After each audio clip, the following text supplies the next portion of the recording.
Okay, so today we're gonna dive into a case that really, um, I mean, it's pretty unsettling, Yeah.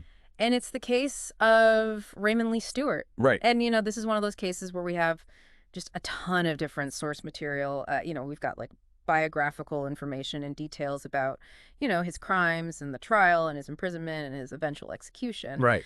So, I guess our goal today is to kind of like piece together the key events here and try to figure out, I guess, what was going on with this guy, Yeah, and it's one of those things too where you look at it and you're just like, wow, this is really complicated. Right. And you start to kind of get into it and you're just Mhm. like, man, like how could something like this happen? Yeah. It's just so disturbing. Yeah. And it's really unsettling. Yeah, no, absolutely. And as you mentioned, that with all the source material you've provided, it really is kind of like you said, just piecing things together Right. and really trying to get down to the bottom of it. Yeah. And see if we can, understand it a little bit better. Right. Yeah. If we can even understand it at all. Yeah, and it's hard because like when we look at these cases, we always want to find some kind of explanation, We want to try to figure out like why did this happen? Like Right. what led this person to do these horrific things?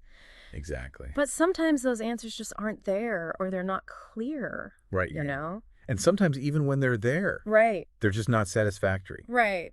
It Like it still doesn't make sense. doesn't make sense. And I think the case is one of those where it's just like, yeah, Yeah. we might not ever really fully understand. Right. We might not ever really fully understand what was going on in his mind. Right. And I think that's what makes it so disturbing, Yeah. So I guess let's start like at the very beginning here. Okay. And, looking at his early life, Raymond Lee Stewart was born in Burlington, North Carolina in January of 1952. 1952. And right away, we start to see some really troubling details, about his childhood. Yeah. Like from the very beginning, it seems like he had a really, really rough start. Yeah. Sounds like he had a very traumatic childhood. Yeah. A lot of abuse, Yeah. both physical and sexual abuse. Right. And from what I'm seeing, it wasn't just directed at him. No, it was towards all of his siblings. Right. He was one of 9 children. 9 children, yeah. And they were all subjected to this abuse by their father. Yeah, their father was a really, really bad guy. Yeah. And, it's heartbreaking to think about what those kids went through. Yeah. And then on top of that, at just 14 years old, his father throws him out of the house Yeah, and tells him to never come back. never come back. It's like you've already been through so much. Yeah, And then to be abandoned by your own parent like that, yeah. it's hard to imagine. Yeah, I mean, you can only imagine the kind of impact that would have on a young person. Right. To be so utterly rejected by your own family. Yeah, like that. Right. And, you have to wonder how much of that shaped the path that he ended up taking. Absolutely. Like how much of that early trauma contributed to the violence that he would eventually inflict on others. Right. So after he was kicked out of the house, he ended up dropping out of high school. Yeah, he had a lot of trouble holding down jobs. Yeah, he moved around a lot trying to find work. Yeah, he was just kind of drifting. Yeah. And eventually he ends up in Rockford, Illinois. Rockford, Illinois, right? And that's where things start to really take a turn for the worse. Yeah. Because in 1973, he commits a series of armed robberies. Right.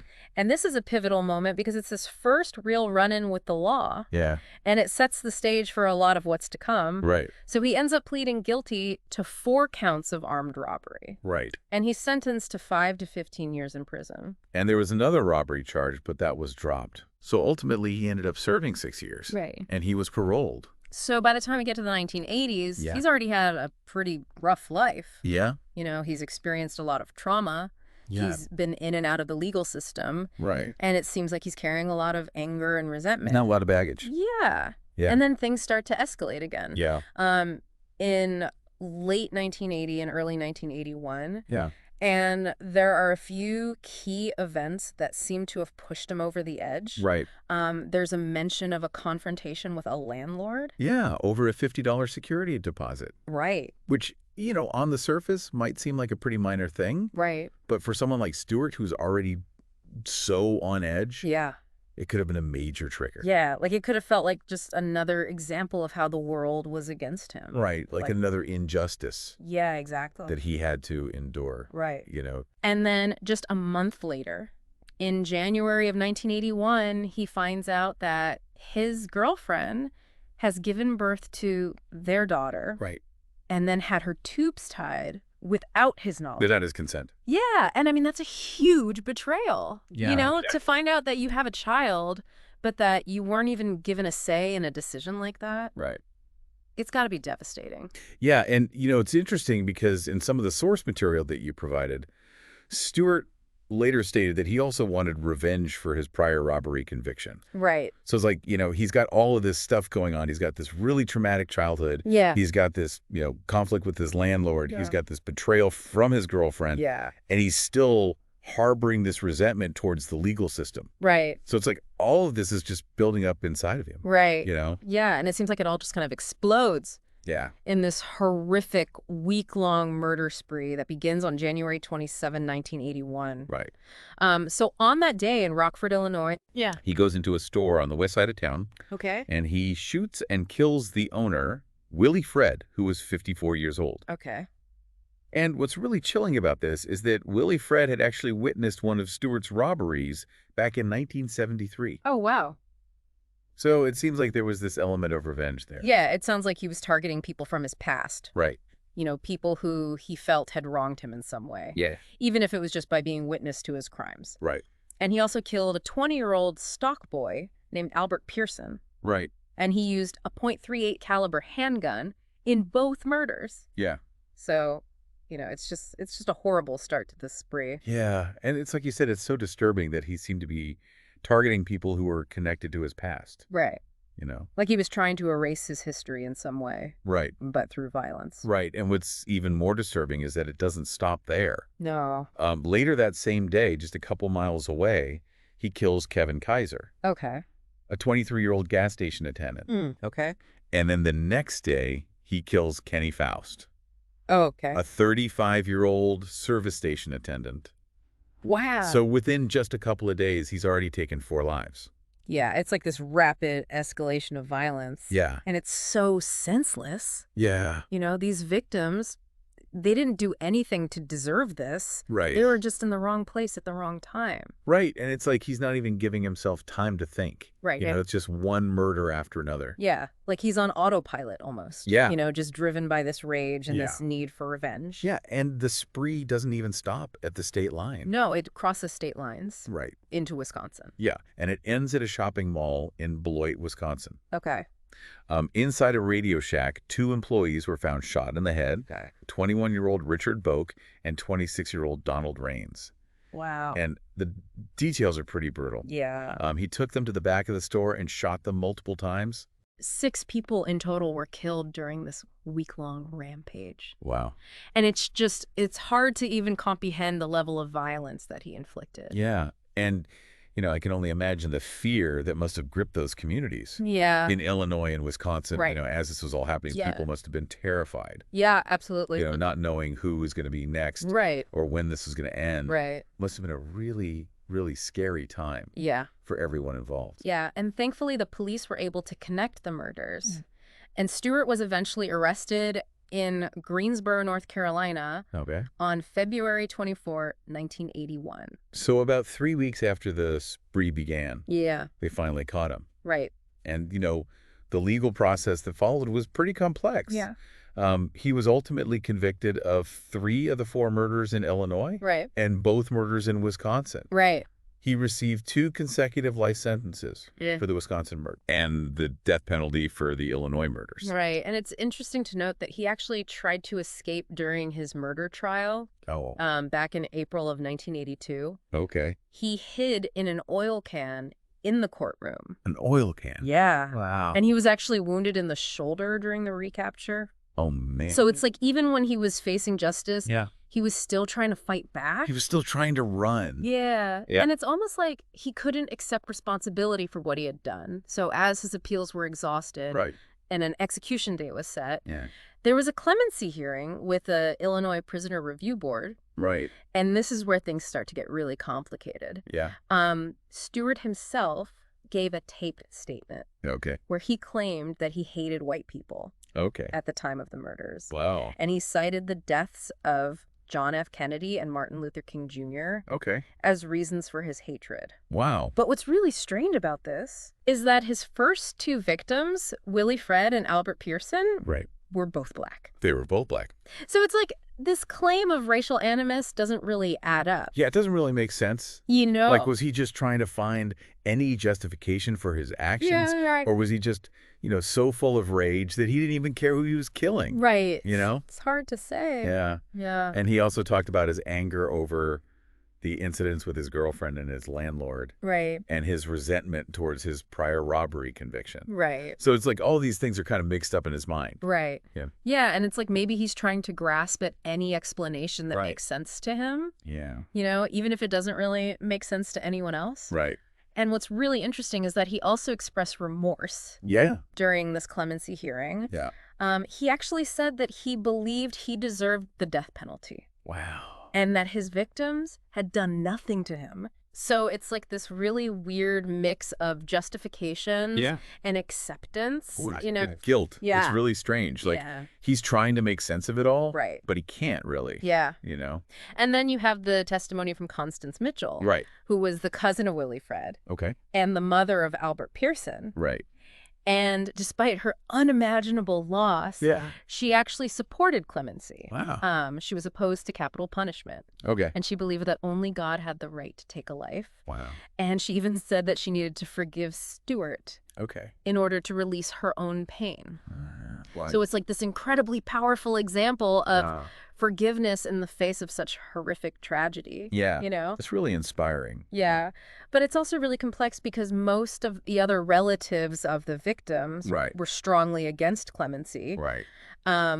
Willie Fred's son, Alex Fred, talked about the profound impact that the murders had had on his life and his family. Yeah.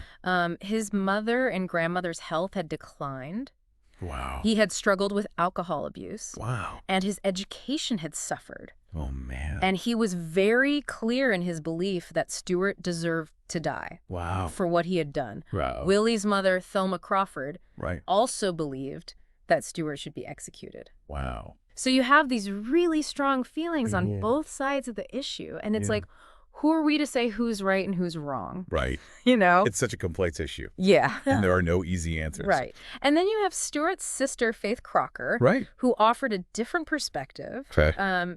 She blamed their abusive father for Stewart's actions, Okay. suggesting that he was the one who should have been held accountable Right. for the cycle of violence.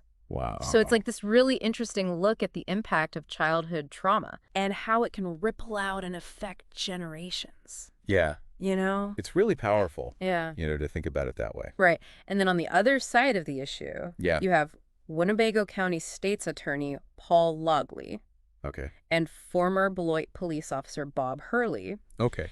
And they both emphasized the severity and brutality of Stewart's crimes Right. and the fear that he had instilled in the community. Yeah. And they argued that he didn't deserve to live. Right. And Laura Davis, the sister of Kevin Kaiser, Okay. expressed intense hatred for Stewart. Okay. And Kaiser's twin sister echoed that sentiment. Wow. And she actually refused to even refer to Stewart as a man. Wow. She was so disgusted by what he had done. Yeah. And David Koposki, who was a prosecutor in one of Stewart's trials, Right. also talked about the fear that had gripped the community during the murders. Yeah. So it's like all of these different perspectives. Right. And they're all valid in their own way. Right. It's just a really tough situation all around. Yeah. And ultimately, the Illinois Prisoner Review Board rejected Stewart's clemency petition. Right. So he was sentenced to death. And before his execution, he actually had some pretty significant interactions. He read the Bible and prayed with Cardinal Bernardin, Okay. who was himself terminally ill at the time. Wow. And even though Stewart wasn't Catholic, Yeah. he sought out this connection with Cardinal Bernardin. Wow. That's interesting. Yeah, and Cardinal Bernardin offered him comfort and a message of faith. Wow. That's really powerful. Yeah. You know? And he gave Stewart a card with the 23rd Psalm on it, Okay. which is a passage that talks about finding solace even in the face of death. Yeah. And Stewart reportedly said that he wasn't afraid Wow. and that he had mentally prepared for his execution. Wow. And Cardinal Bernardin later recounted that Stewart had expressed remorse Okay. and that he had given him a blessing. Wow. So it's like this really touching moment, Yeah. between these two men who are both facing their own mortality, Right. but in very different ways. Right. And And yet it's they just, found this common ground right. in their faith. Yeah. You know? It's really beautiful, It is. you know? It really is. And Stewart also had final visits with his brother and sister Okay. and his teenage daughter. Wow.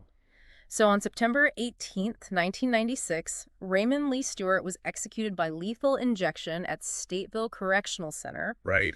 And his last meal was fried perch, potato salad, coleslaw, canned peaches, and fruit juice. Right.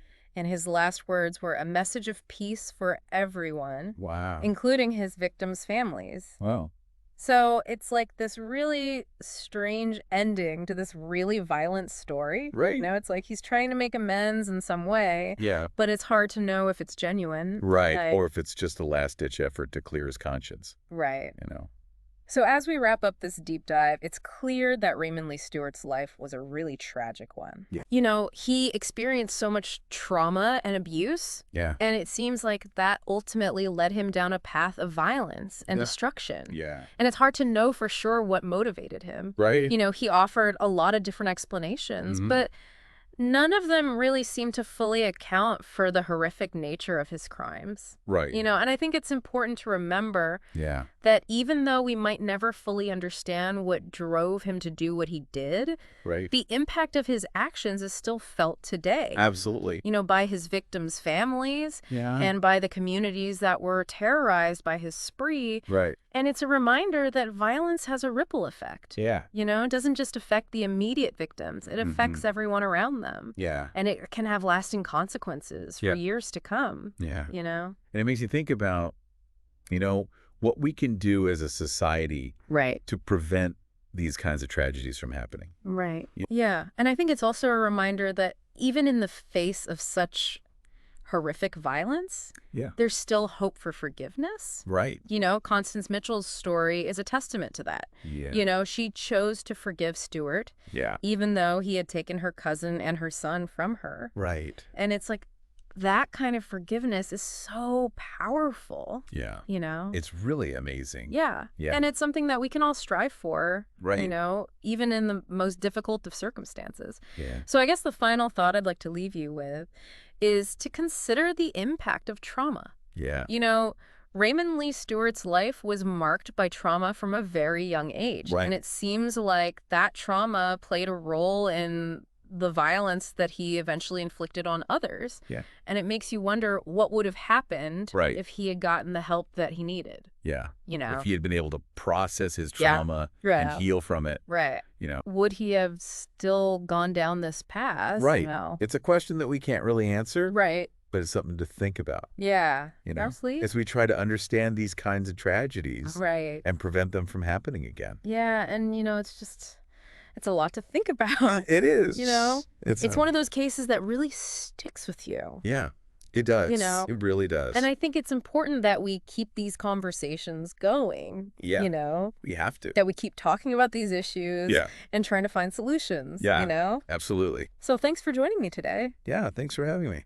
It's been a tough one, but an important one. Yeah. You know, It is. so until next time, stay safe. Yeah. Stay safe out there. Keep asking questions. Keep asking questions. You know, Yeah. that's how we learn and grow. And how we make a difference. Exactly. Yeah. All right. We'll see you next time. See you next time.